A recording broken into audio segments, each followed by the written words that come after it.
Wade de Dakaractu. C'est pour revenir un peu sur votre question. Vous savez, ce n'est pas le PDS seul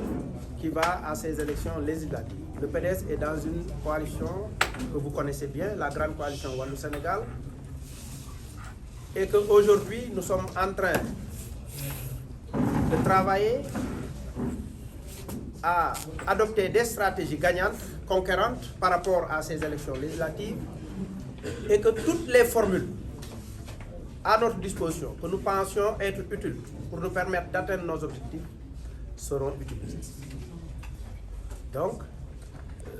ce n'est pas de façon ciblée qu'on va dire qu'il y aura Mohamed Lamine Diallo, Abdoul Mbaye, Cheikh Dieng ou Karim Wade, mais ce sera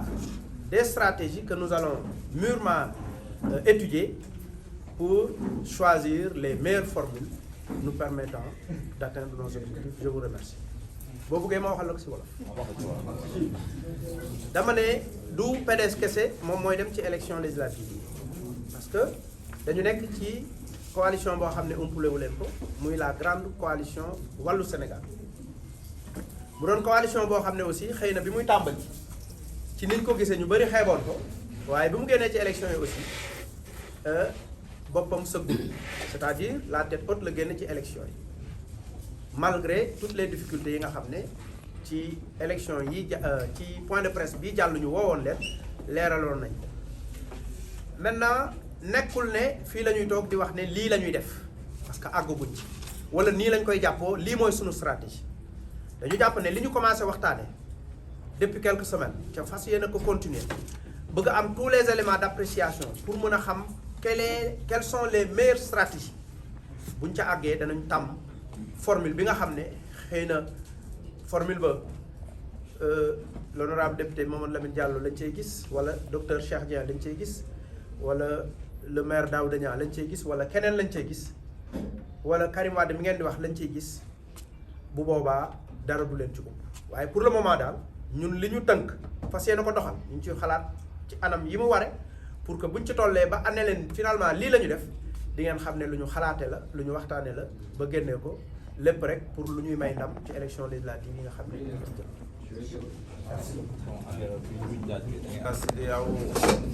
Et évidemment la question de savoir est-ce que parce qu'on a gagné Dakar, parce qu'on a gagné Guédiawaye, Thiès, le fichier est forcément bon. Bon, ces deux questions-là, le président Abdoul Mbaye y répondra. Également, évidemment, des questions ont été adressées de manière spécifique à Mayoro sur Karim Wade. Il y répondra et également sur la collecte du parrainage. Je voudrais simplement dire que pour ce qui est de la Cour d'appel, ce que nous avons dit clairement en français et en wolof, nous demandons à la Cour d'appel de dire le droit sans pression politique. Loolu la ñu wax. Donc Cour d'appel dañ ne ñoom droit xam nañu ko ñooñu ko gën a xam ñooñu lañu tànn pour fii Sénégal ñuy doxal droit yoon ñu leen di ñaan ak preuve yu ñuy joxe ak recours yi dégg ngeen la mu wax yoo xam ne vraiment doy na waar kon nag jàpp nañ ne ñoom dañoo war a lire le droit lu yoon wax ñu wax ko ñu àtte ko loolu la ñuy ñaan Cour d'appel te nag sans pression politique maanaam kenn waru leen woo ci suuf di leen wax da ngeen def lii da ngeen def loolu la ñu wax loolu mooy position bu ñu exprimer loolu la fi docteur Cheikh Dieng wax tamit loolu laa bëggoon a leeral su bëggee mën nañ cee dellu si donc c'est ça que loolu laa bëggoon wax di ci yokk rek ne parrainage bi yàgg nañ koo xeex ci biir front de résistance nationale ñu ñëpp bokkoon nañ ci toute l'opposition tey ñu nekk wàllu ñu nekk Yewwi et cetera ñu ñëpp bokkoon nañ ci d'accord ci woon parrainage manifester nañ assemblée nationale bu ko doon voté def nañu lu ñu mën ñu forcé jàllale ko mais terewul am na ñu dem élection présidentielle loolu dafa bokk ci xeex politique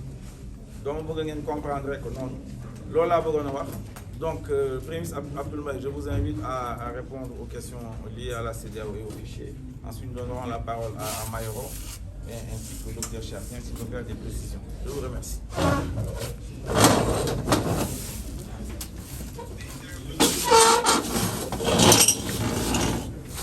am loo xam ne dama ko dégg keroog benn kilifa ci benn bokk yaakaar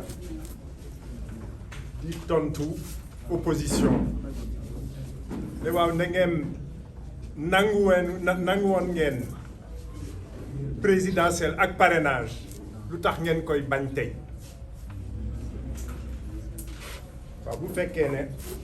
jàkkaarloo nga ku la ëpp doole ne la man nii laay doxalee par force doxalul yoon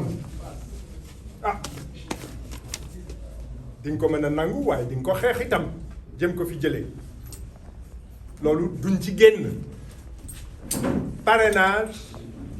xeex nañ ko mi ngi ko doon fàttali sànq fii ci manifestation la njëkk war a jaar assemblée nationale mënuñu am ñu bàyyi loolu xeex nañ ko devant les tribunaux sénégalais mënuñu ko am ñu dem nag ci foo xam ne magistrat ya bu ñuy am lu ñu jàpp du ñu seet Mademba du ñu seet Massamba te nag ñu war a fàttali ne Sénégal yónni woon na fa avocat opposition yónni avocat ku ne wax magistrat indépendant africain CEDEAO mais attention état Sénégal nekkuloo ci yoon ci naka droit universel de libre participation aux élections parrainage dindi na ko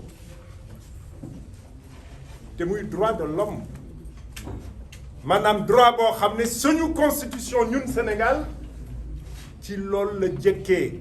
ça fait partie ni ko tubaab bi di waxee du bloc de constitutionnalité déclaration universelle des droits de l'homme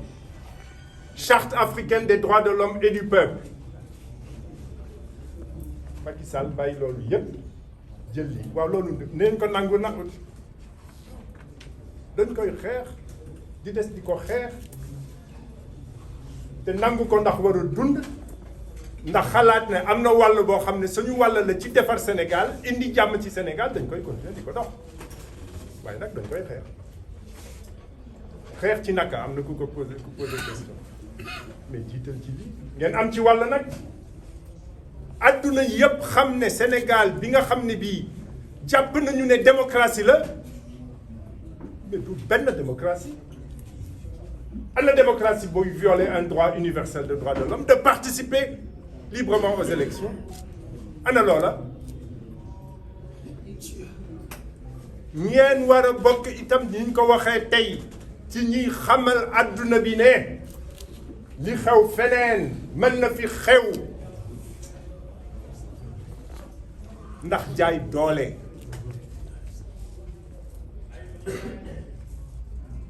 li àdduna nanguwul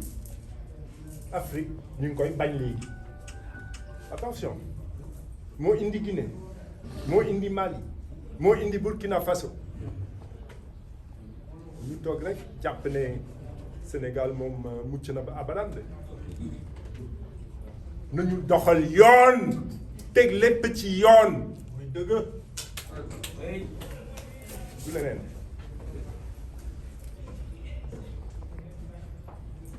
dinañ bind nag président de la République ministre de l'intérieur itam jot ci di ko fàttali ne mi ngi wor yoonu Sénégal di wor yoon boo xam ne jóge na ca CEDEAO mais loolu gàcce la ci président de l'Union africaine boo xam ne bii mi ngi toog di ko tiitaroo CEDEAO yebal ko fa CEDEAO naan ko lii ngay doxalee du yoon mu ne maa ngi cay des gàcce la ci suñu réew ba noppi nag kumba am ndey kumba amul ndey bàcc am baay bàcc amul baay qu'est-ce que ça veut dire ça Mali parce que Dembo Ndiaye ñu taxaw ne dañ koy sanctionner CEDEAO nañ ko sanctionner ndax li fa am la ñu ragal mu am feneen askan wu jóg ne doy na nag sonn nañu dañu doxal suñu transition indi leneen ñu daal di jël sanction sans délai wax nañu immédiatement camion yi nga xam ne ñu ngi jógee Dakar nekk ci yoon di dem Mali sax mënatuñu jàll sans délai tout de suite CEDEAO boobu ne yow ni ngay doxalee du yoon dindi ko juróom benn weer lañ la may 29 octobre dañ ko waroon a dindi 28 sax 28 octobre 2021 mu ne maa tey dama ciy des kon am na solo àdduna xam li xew fii Union africaine CEDEAO xam itam ni Macky Sall di doxalee te loolu lii bokk na ci waaye am na itam yeneen jéego yoo xam ne ñu ngi koy dox wax naa leen ko sax dinañ bind ñu ñu war a bind ba ñu yëg loolu waaw mais fu ñu gañee ci fichier boo xam ne njuuj njaaj a ngi ci njuuj njaaj nag mooy suñu spécialité hein fii laa mas a gis président de la république bu naan bàyyi naa njuuj njaaj Sénégal bàyyi naa njuuj njaaj publiquement ñëpp di ko dégg ana valeur waaye opposition ci biir njuuj njaajam dem ba gagné